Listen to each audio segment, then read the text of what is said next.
समय आ गया है पार्थ। क्या करना है? स्मरण है ना?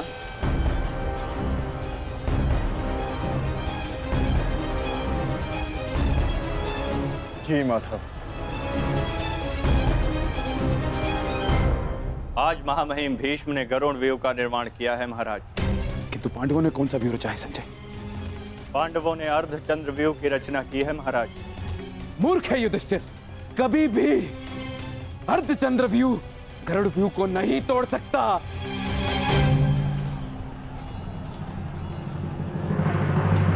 प्रस्थान करो विकोदर। जो आदेश वासुदेव।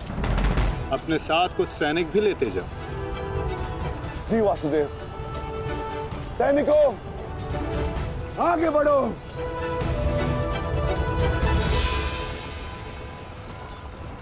क्षमा चाहता हूं माता, किंतु भ्राता भीम दुर्योधन और उसकी सेना के लिए अकेले ही पर्याप्त है।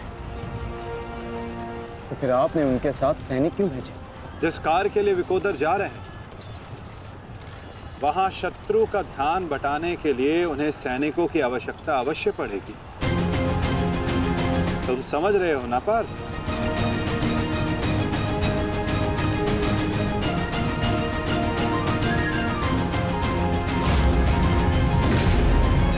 दुर्योधन, कल जो कार्य अधूरा रह गया था, उसे पूर्ण करने का आज समय आ गया है। हाँ भीम, हाँ, क्योंकि नियति ने तुम्हारी मृत्यु मेरे हाथों लिखी है, मेरे हाथों। आओ, एक बार पुनः सोच लो दुर्योधन, कल मैंने ही तुम्हें प्राण दान दिया था, और उसी के कारण आज तुम एक भयभीत हिरण की भांति पितामह की छाया में छिप कर बैठे हो। बाहर निकलो और लड़ो मुझसे। दुर्योधन, कहीं ऐसा तो नहीं कि तुम्हें अब समझ में आ रहा है कि रणभूमि सजाकर तुमने कितनी बड़ी मूर्खता की है? अभी ज्ञात हो जाएगा कि किसने कितनी मूर्खता की है। आओ दुर्योधन, मैं तुम्हारी प्रतीक्षा कर रहा हूं। साथी,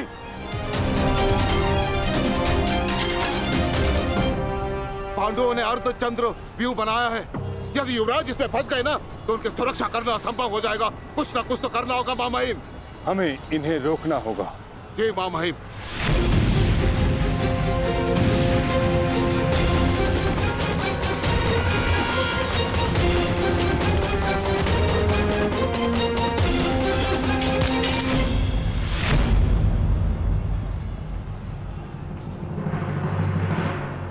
प्रणिपात प्रपितामह।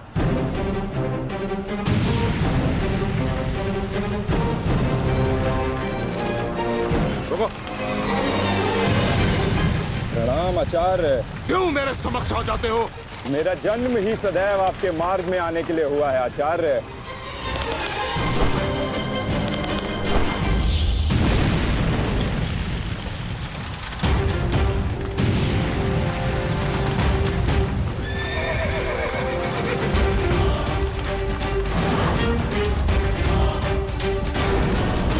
मुझे युवराज की सहायता के लिए जाना होगा।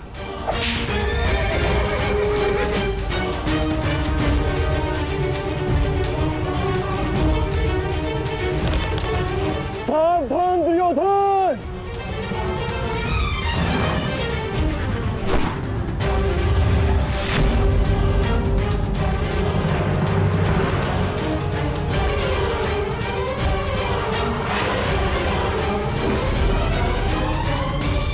चूक गए अर्जुन, अपना एक बाण व्यर्थ कर दिया तुमने। ना मेरा बाण अपना लक्ष्य चूकता है, और ना मैं कोई बाण बिना लक्ष्य संधान करता हूं।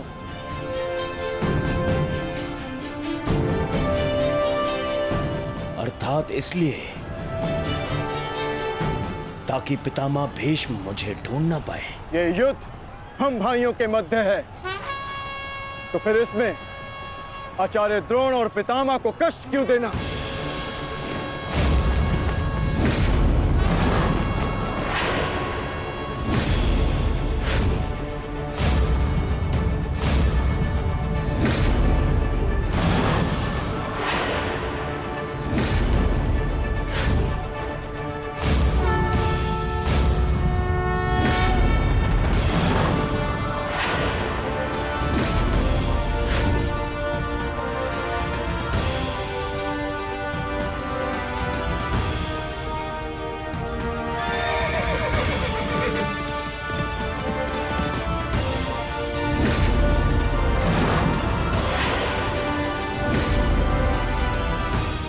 क्षेत्र में योद्धा कहाँ है, ये जानने का सबसे अच्छा संकेत है उसके युद्ध की पताका। सारी पांडव पताकाएं एक साथ, अर्थात वहां कोई एक विशेष शत्रु है, और वो विशेष शत्रु युवराज दुर्योधन के अतिरिक्त और कोई नहीं हो सकता।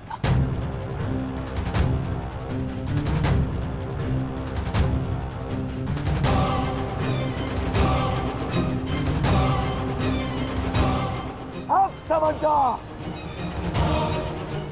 जब बल से कार्य नहीं बना तो छल से मुझे बंदी बनाने की योजना बनाई है तुम पांडवों ने। हाँ?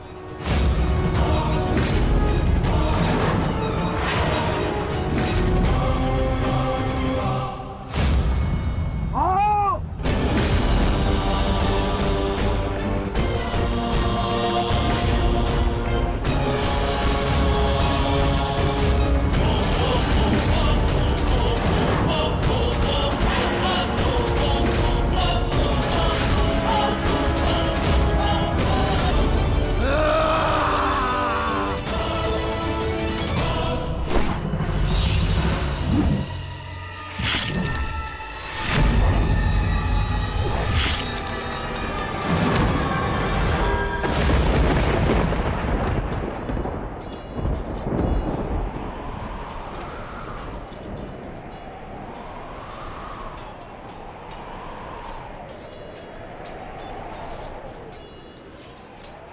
वृषसेन,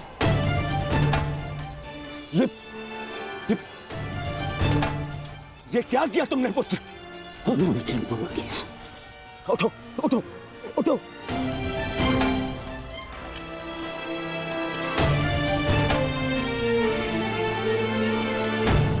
ये मेरे और इन पांडवों के मध्य का युद्ध है, तुम्हारा नहीं। तुम जाओ, ये मेरा आदेश है, जाओ यहाँ से। आज यदि स्वयं ईश्वर भी मुझे आदेश दे तो मुझे स्वीकार नहीं है युवराज। आपके द्वार से कोई खाली हाथ नहीं लौटना चाहिए युवराज। शत्रु युद्ध मांग रहा है यार। आइए मिलकर उसे युद्ध का आनंद देते हैं।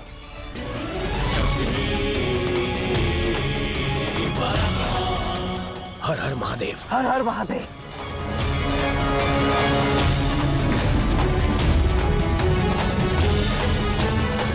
उठ जाओ वृषसेन, आज मेरे और दुर्योधन के मध्य जो भी आएगा या तो रणभूमि से जाएगा या इस संसार से।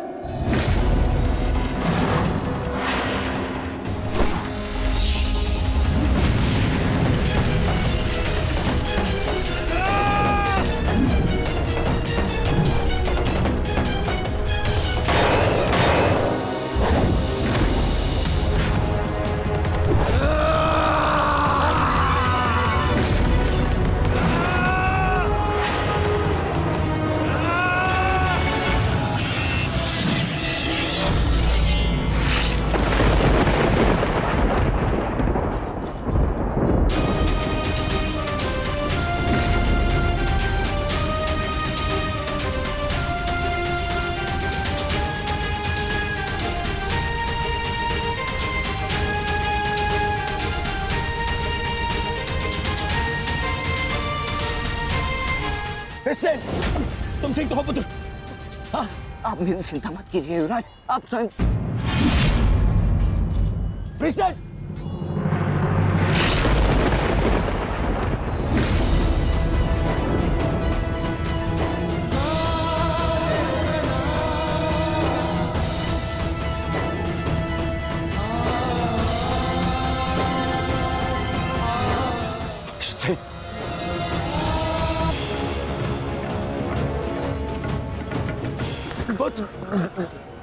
वृषसेन, अभी भी समय है, लौट जाओ।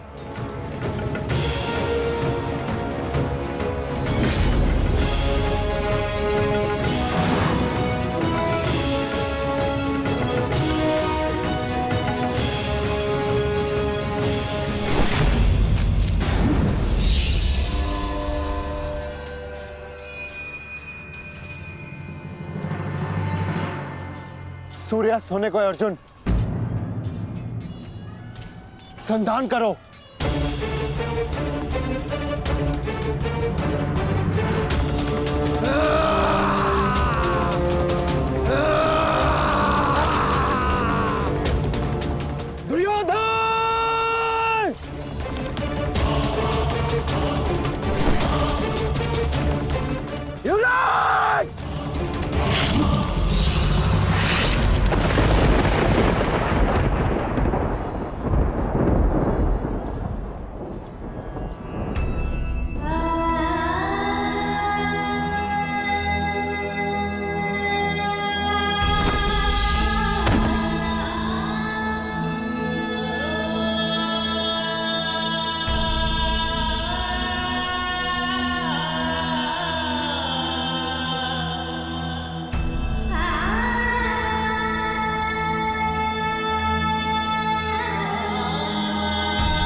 जावरसेन!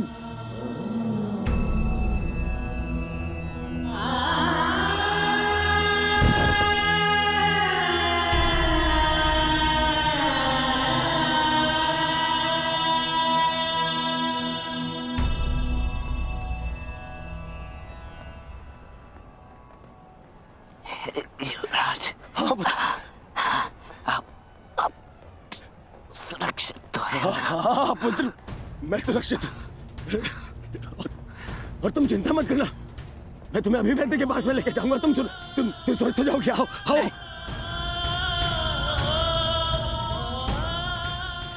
नहीं युवराज, मेरे पास समय नहीं है। नहीं।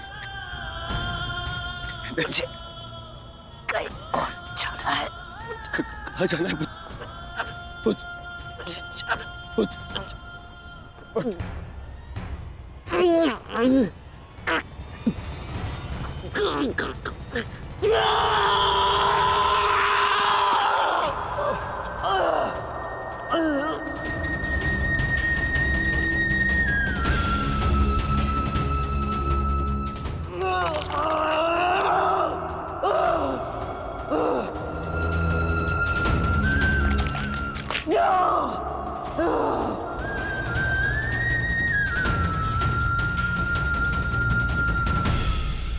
इस संसार से जाने से पूर्व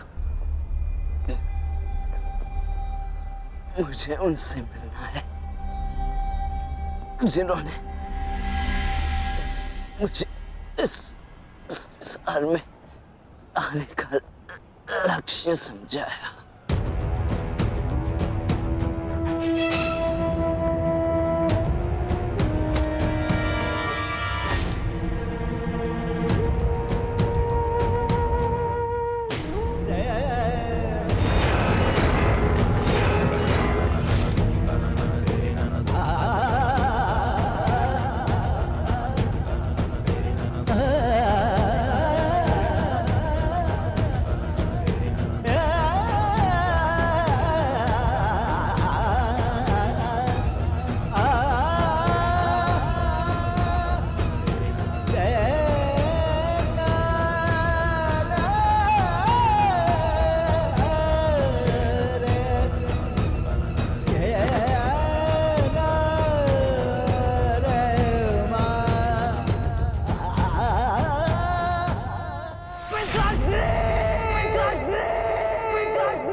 रुकिए पिताश्री!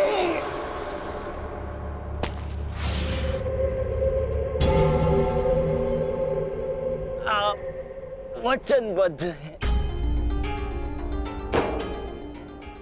आप व्यापार नहीं करेंगे। मैं नहीं चाहता कि कल कोई कहे कि वृषसेन के कारण वचनवीर कर्ण ने अपना वचन तोड़ दिया।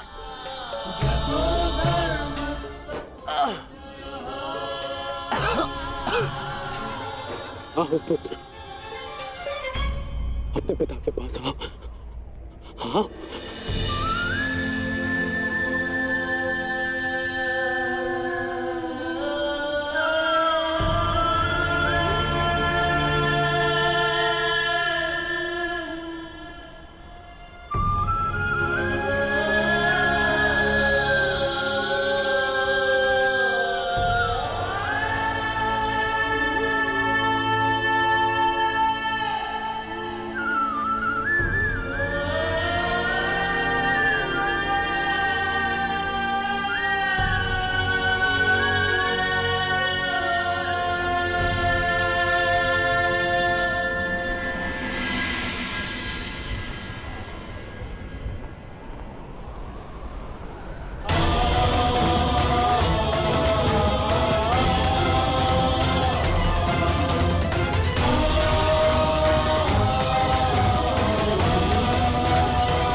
मैंने अपना वचन पूरा किया पिताजी।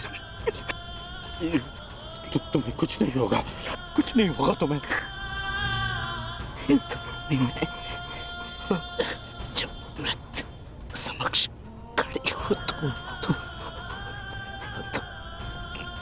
क्या कहता है? हे मृत्यु यार, यदि तू आने को प्रसन्न मुख द्वार खुला है, तेरा स्वागत प्रसन्न मुख।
पुत्र, पुत्र, उठो, उठो पुत्र, उठो।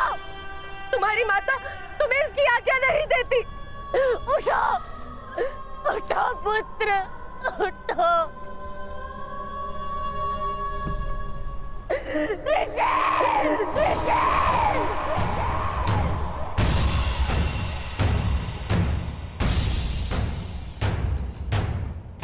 पांडु पुत्रों की, पांडु पुत्रों की, पांडु पुत्रों की, पांडु पुत्रों की, पांडु पुत्रों की,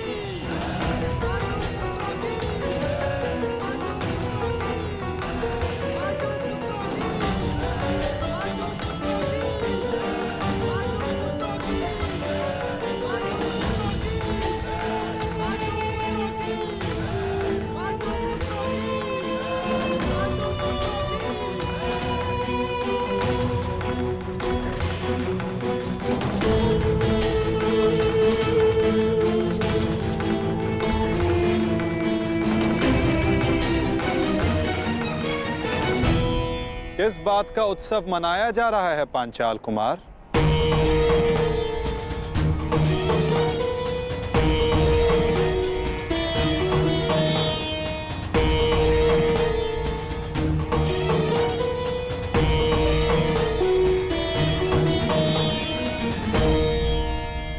अपनी विजय का उत्साह रखना उचित है, परंतु एक वीर, एक महायोद्धा की मृत्यु का उत्सव मनाना कुत्सा है।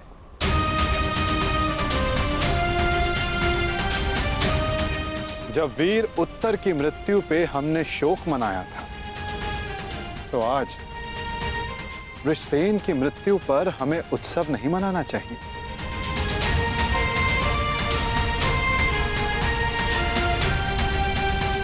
कल हमने एक वीर योद्धा खोया था और आज हमारे विपक्ष ने एक वीर योद्धा खोया है। किसे पता कल कौन वीर गति को प्राप्त हो जाए।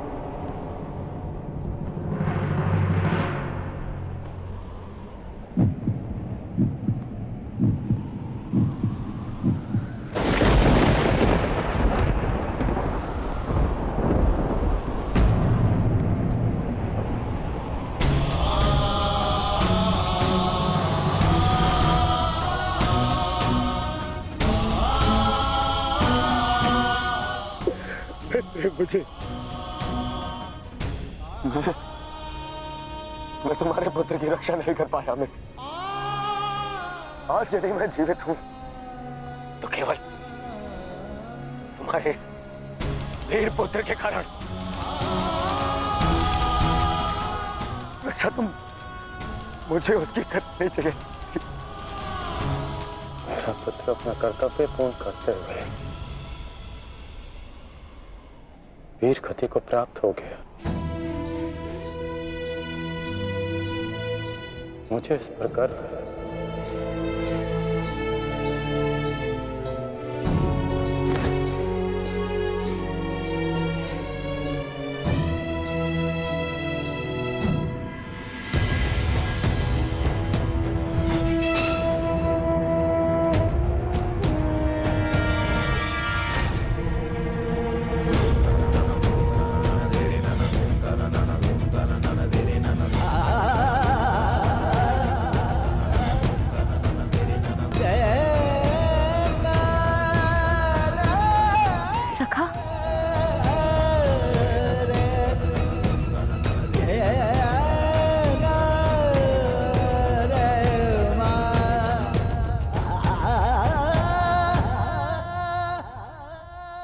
इतना तो मैं समझ गई थी कि वहां सबके मध्य आप मुझे कोई संकेत देना चाह रहे थे,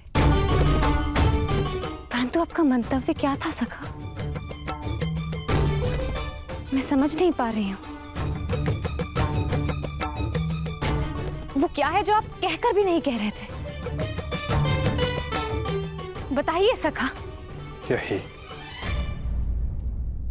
कि युद्ध में शत्रु का बाण नाम या मुख देखकर नहीं आता, वो केवल हृदय को छलनी कर जाता है सखी।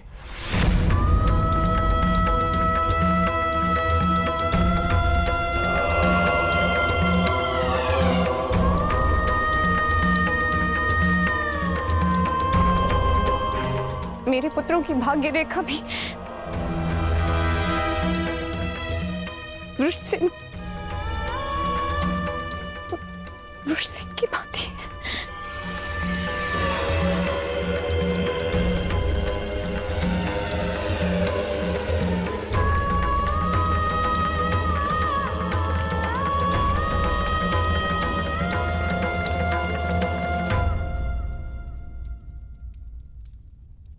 आने वाले कल पर तुम्हारा कोई वश नहीं, और जो कल हो गया उस पर शोक मनाने का कोई लाभ नहीं।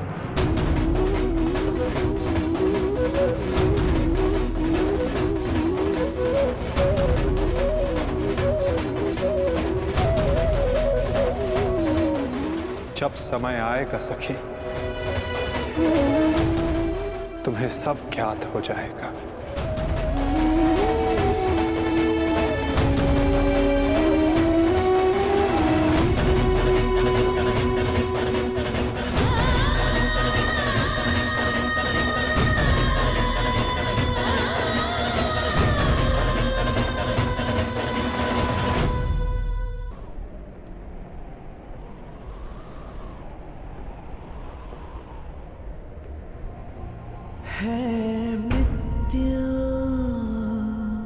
तैयार यदि तो आने को प्रसन्न मुख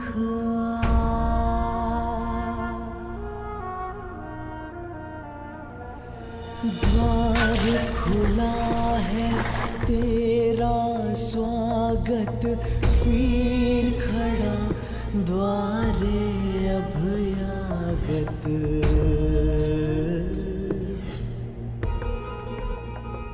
बाहें फैला के मुस्कुरा के करता अपने अतिथि का स्वागत। जब मृत्यु युद्ध क्षेत्र में सामने खड़ी हो तो योद्धा कहता है, हे मृत्यु, तैयार यदि तू आने को, प्रसन्न मुखा। बालक आया तेरे आंचल छाया,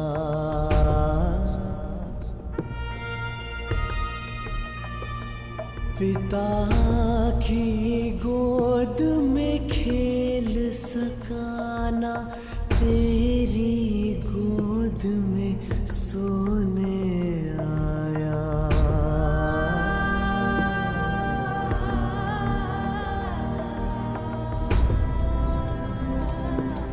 सपना था वो विवश पिता का, उसकी हर आशा है टूटी।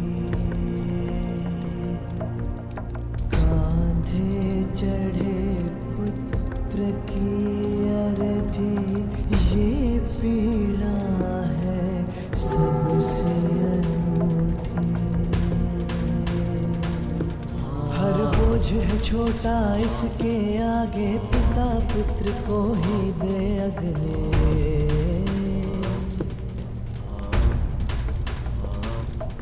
अश्रु है बहे आज अंगारे, आग नहीं है अब ये बुझने।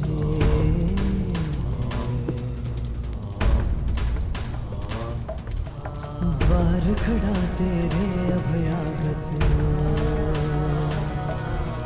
कर अपने अतिथि का स्वागत, कर अपने अतिथि का स्वागत।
छोड़ो मुझे, इनका इतना साहस, यहाँ आ गए, क्यों आए हो यहाँ? आज के युद्ध पर अपनी विजय का उन्माद दिखाने, या फिर वृषसेन की मृत्यु पर उपहास उड़ाने? हाँ,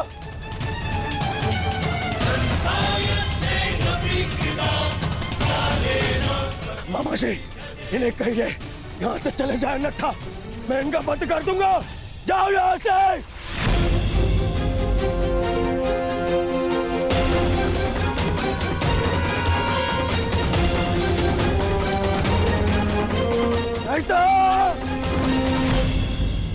नहीं मित्र,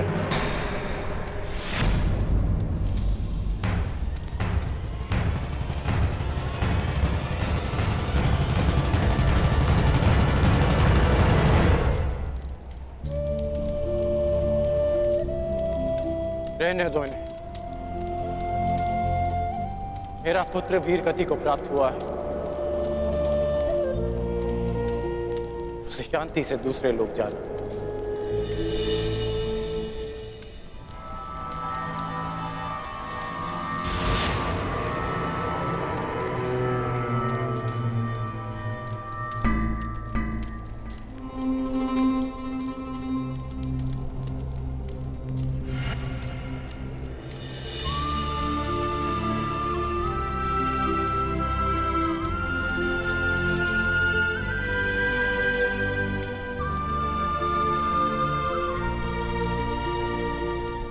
आप सब मेरे पुत्र के अंतिम संस्कार में आए,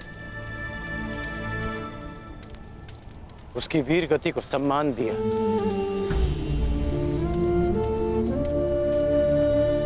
उसके लिए आपका बहुत बहुत धन्यवाद।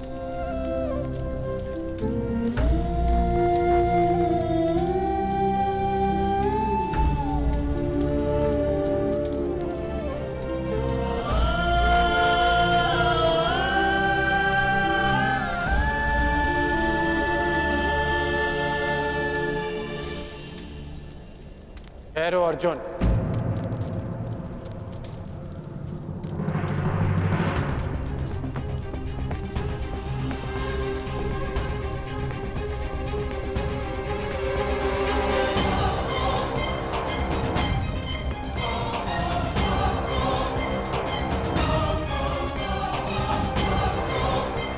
उस दिन की प्रतीक्षा करना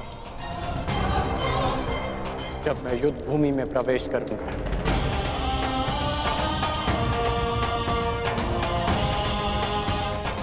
जो भी हुआ मुझे भी उसका खेद है।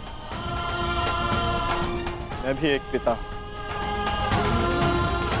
इसलिए तुम्हारी पीड़ा को भली भांति समझ सकता हूं। मैं ये सब प्रतिशोध लेने के लिए नहीं कह रहा हूं, और ना ही मुझे तुमसे कोई स्पष्टीकरण चाहिए, और ना ही तुम्हारी सहानुभूति। मेरे पुत्र ने अपना कर्तव्य पूर्ण करते हुए अपने प्राण दिए। उसे वो सम्मानित अंत मिला जो हर योद्धा का स्वप्न होता है। मैं ये सब इसलिए कह रहा हूं क्योंकि अब उसका अधूरा काम मैं पूर्ण करूंगा। प्रयास करूंगा कि तुम्हें भी सम्मानजनक अंत मिले।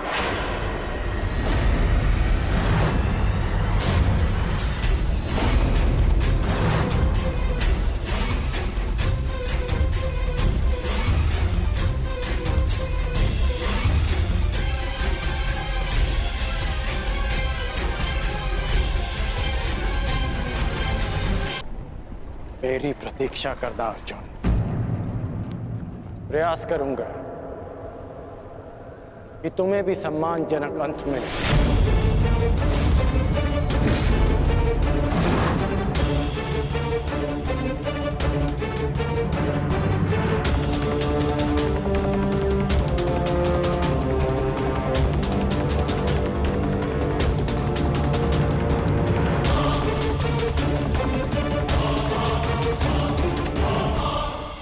मित्र,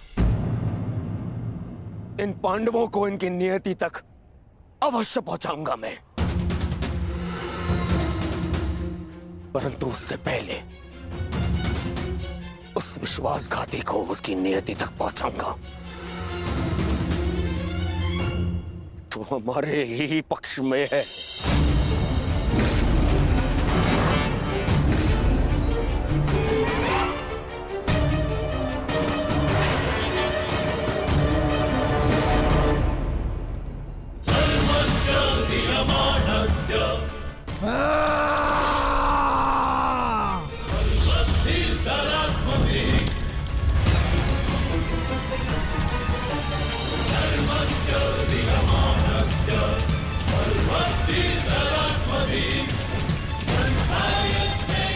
महामहिम, महामहिम,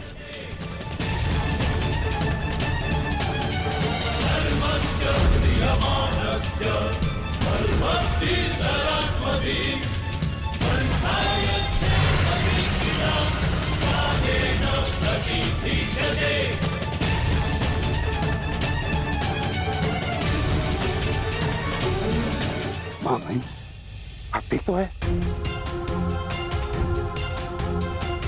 महामहिम के शिविर में अग्नि लगाने का दुस्साहस किसने किया? उत्तर दो। एक विश्वासघाती को यही दंड मिलना चाहिए, यही।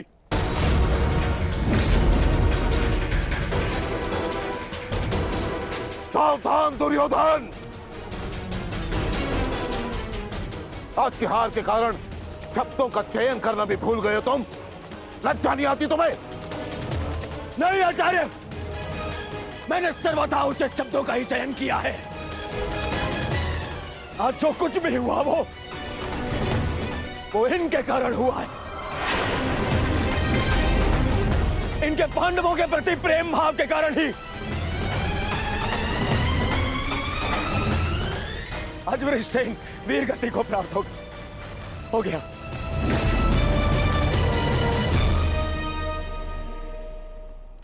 इसीलिए मैं हस्तिनापुर का युवराज दुर्योधन आज अभी और इसी क्षण से आपको कौरव सेना के सेनापतित्व से मुक्त करता हूं। जाइए, चले जाइए वापस हस्तिनापुर और जाकर विश्राम करिए वहां।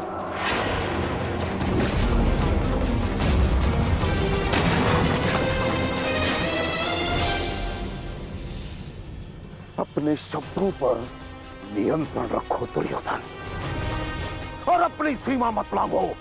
सीमा लांघ नहीं रहा हूं। आज तो सीमा बना रहा हूं।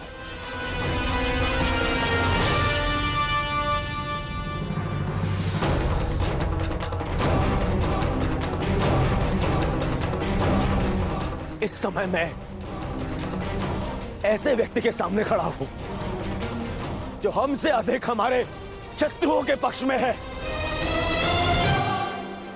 जिनके मौन रहने के कारण ही मेरे मित्र ने अपना पुत्र और मैंने अपना रक्षक खो दिया।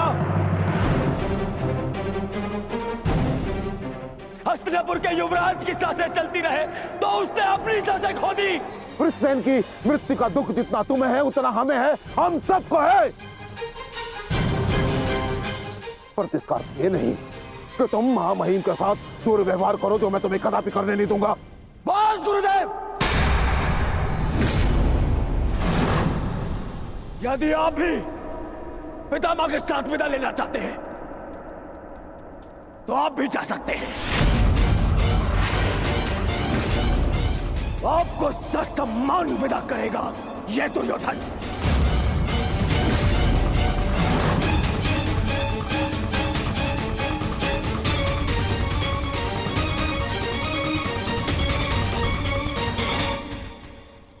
तैयार हो जाओ मित्र, कल से इस युद्ध में तुम अपने मित्र का साथ दोगे। इनसे कहीं अधिक इस युद्ध में मुझे तुम्हारी आवश्यकता है मित्र। दो सहोदर एक दूसरे का रखना भाई, ये उत्तरदायित्व आपको ही लेना होगा ताजश्री। प्राण की रक्षा केवल आप ही कर सकते हैं। कदापि नहीं। जब तक मैं युद्ध भूमि में उपस्थित हूं तब तक अंगराज कर्ण युद्ध भूमि में पद नहीं रखेगा। क्यों मेरा मित्र मेरे साथ में युद्ध में खड़ा नहीं हो सकता? बताइए क्यों? कल को यदि फिर से मेरे प्राणों पर संकट आया, मेरे प्राणों की रक्षा कौन करेगा? मैं करूंगा तुम्हारी रक्षा। शत्रु को तुम्हारे समीप आने नहीं दूंगा।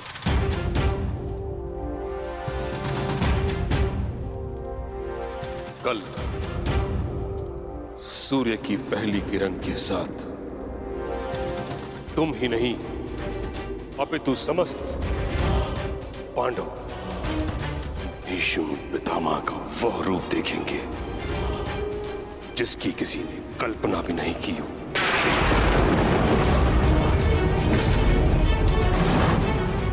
यह मेरा वचन है। अर्जुन हो या युधिष्ठिर, कृष्ण हो या भीम, गंगा पुत्र भीष्म के प्रताप के आगे झुकेंगे। यह मेरा वचन है।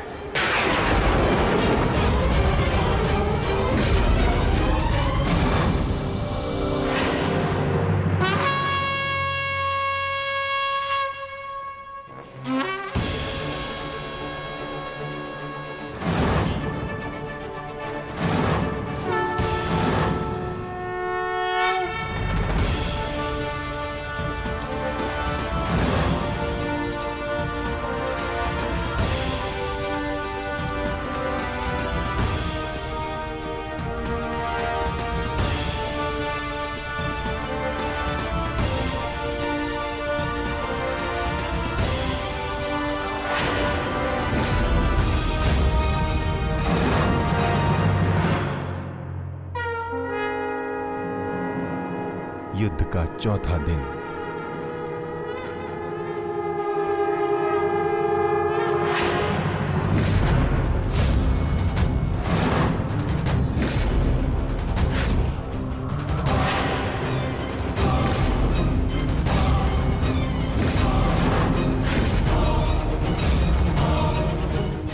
पितामह, देव की रचना कीजिए। मुझे अपने प्राण का विश्वास दिलाइए पितामह। बस दुर्योधन, अन्य कोई व्यूह नहीं। चलो सारथी।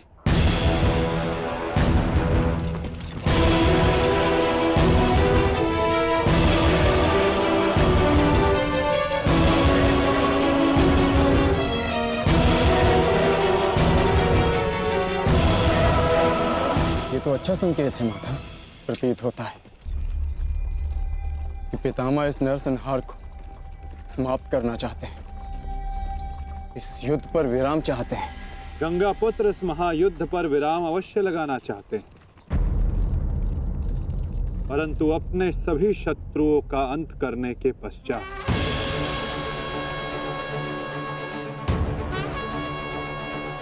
आक्रमण करो पांडु पुत्रों, और यदि सामर्थ्य हो तो जीवित रहो।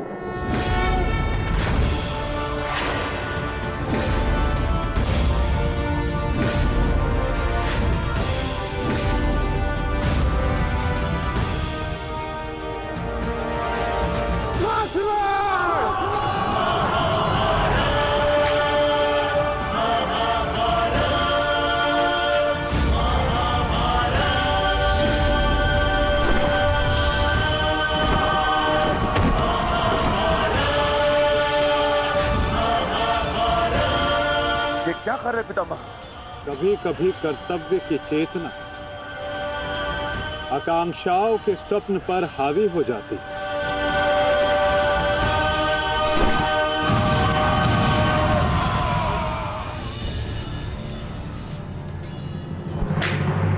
यह मेरी अंतिम चेतावनी है पांडुपुत्रों, और तुम्हारे पास ये अंतिम अवसर है। समर्पण करो, अन्यथा परिणाम के लिए प्रस्तुत रहो।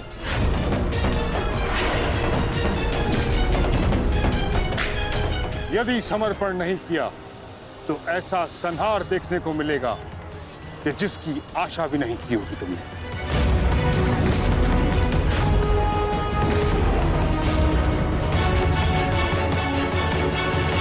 किस बात का समर्पण पितामह? किस बात का समर्पण? आप भली भांति जानते हैं कि इस युद्ध के अलावा हमारे पास और कोई विकल्प नहीं, और यही युद्ध हमें हमारा अधिकार और न्याय दिलाएगा। तो ठीक है, अपने इस निर्णय का परिणाम भुगतने के लिए तत्पर हो जाओ।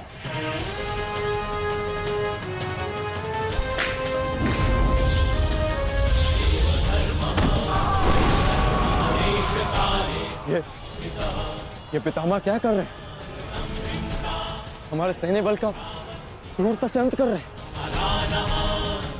अर्जुन, तुम्हें पितामह को रोकना होगा, क्योंकि हम सभी में केवल और केवल तुम ही इसमें सक्षम हो।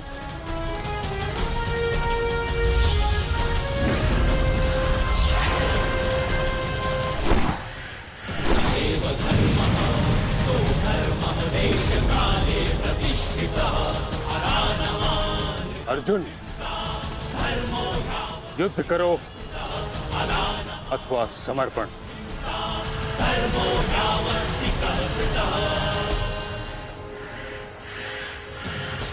तुम्हारे मौन ने मुझे उत्तर दे दिया।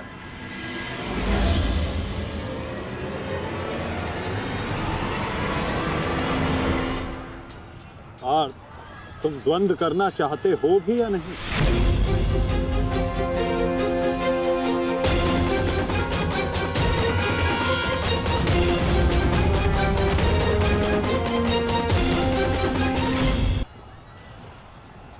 उचित होगा पितामह कि आप अपनी ओर से कौरवों को भी आक्रमण करने की अनुमति दीजिए, क्योंकि आप तो मेरे साथ द्वंद्व में व्यस्त होने वाले हैं।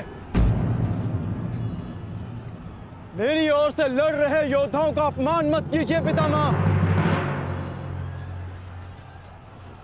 ठीक है अर्जुन,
युद्ध का 9वां दिन।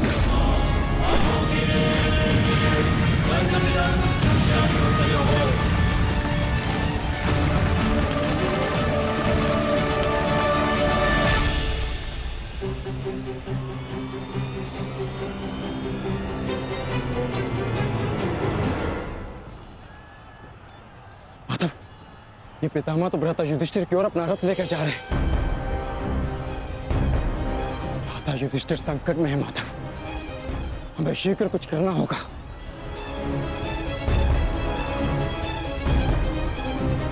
तुम भली भांति जानते हो युधिष्ठिर कि तुम मुझसे द्वंद्व करने में सक्षम नहीं हो।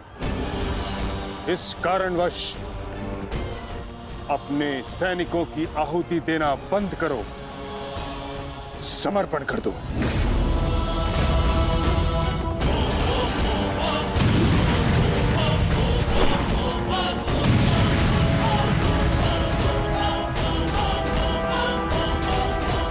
अद्भुत पितामह, अद्भुत। गंगा पुत्र अच्छा है, अच्छा है।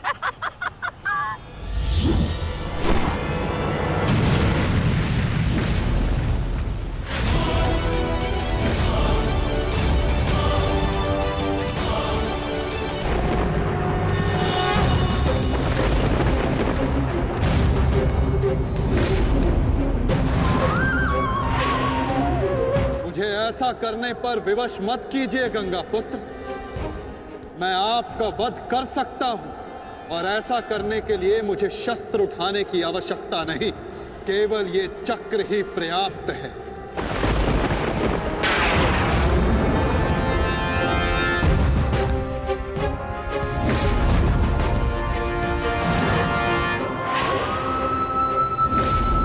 गंगा पुत्र देवव्रत, मैं इस समय ना मनुष्य वासुदेव हूं, ना ही मैं यदुवंशी कृष्ण हूं। मैं इस समय केवल गुरु श्रेष्ठ हूं। मैं ही सत्य हूं, मैं ही ज्ञान और मैं ही न्याय हूं गंगा पुत्र। इस महायुद्ध का आवाहन और इस युद्ध में आपकी उपस्थिति मेरे निर्णय से है गंगा पुत्र। आपका जीवन मेरे निर्णय, मेरी इच्छा से था और अब आपकी मृत्यु मेरे अधीन है।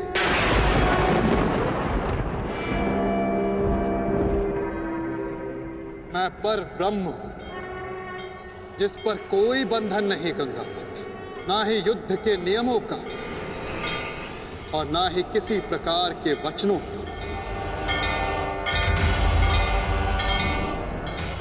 आपके अंत के लिए शस्त्र ना उठाने की प्रतिज्ञा को तोड़कर मैं आपका वध करूंगा गंगा पुत्र।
स्थापना के मार्ग पर आगे बढ़िए वासुदेव। अंत कर दीजिए मेरे इस जीवन का।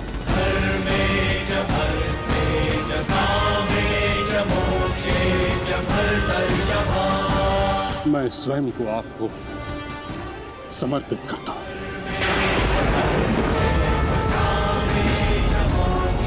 क्योंकि ना तो पांडव मेरे प्राण लेने में सक्षम है और ना ही मैं उन्हें मार पाऊंगा। मैंने सदैव धर्म का पालन किया, कभी अधर्म नहीं किया। यदि कोई अधर्म हुआ तो केवल ये कि मैंने आपको प्रतिज्ञा तोड़ने पर विवश किया। यदि आपको ऐसा लगता है कि आपने कोई अधर्म नहीं किया तो यह आपकी सबसे बड़ी भूल है गंगापुत्र। अवश्य आपने सदैव धर्म का पालन किया गंगापुत्र, किंतु केवल अपने लिए, अपने वचनों के लिए। और यही आपका सबसे बड़ा अधर्म है। क्योंकि जिसके पास शक्ति हो उसे स्वयं के लिए नहीं, संसार के लिए उत्तरदायी होना चाहिए, और जो आप नहीं हो पाए गंगापुत्र।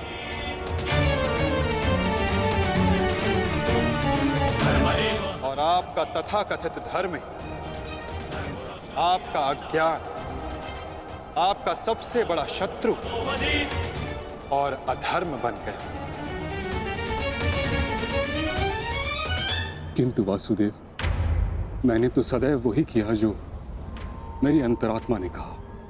तो क्या इस धर्म युद्ध में अधर्म के पक्ष से लड़ने की अनुमति भी आपको आपकी अंतरात्मा ने दी गंगापुत्र?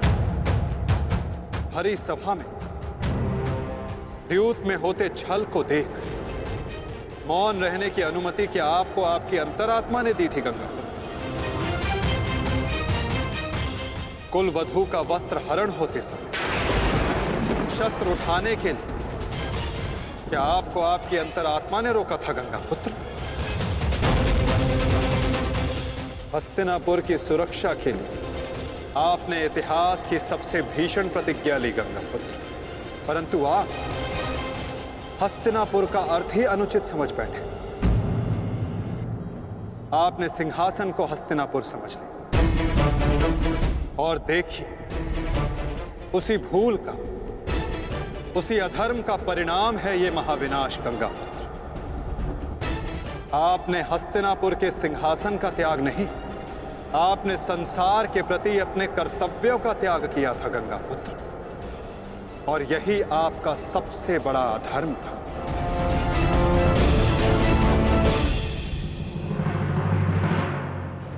परिवर्तन ही संसार का नियम है गंगापुत्र।